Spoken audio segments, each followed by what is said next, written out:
salaried people. Okay. யார் சம்பளதாரருக்கு மட்டும் இருக்கிற ஃபார்ம் இது. ஆக்சுவலாக ரொம்ப சிம்பிளான ஃபார்ம், 4 பேஜ் தான் இருக்கும்.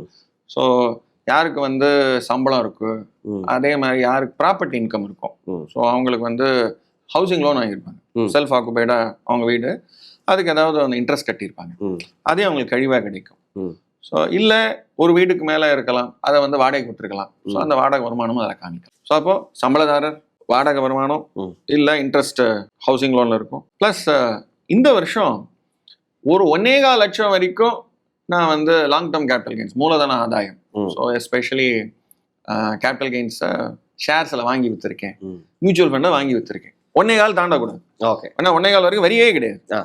ஸோ அதையும் இந்த 1ஆம் நம்பர் ஃபார்ம்லேயே சொல்லிடலாம். சரி, ஏன்னா அதுக்கு வந்து வரி கிடையாது. உங்களுக்கு வரி எதுக்கு வரும்? சம்பளத்துக்கு மட்டும்தான் வரும். ஸோ பாக்கிக்கெல்லாம் கிடையாது. அண்ட் இந்த ப்ராப்பர்ட்டி இன்கம்க்கு. ஸோ இது சிம்பிளான ஒரு ஃபார்ம். ஸோ இதுதான் 1ஆம் நம்பர் ஃபார்ம்.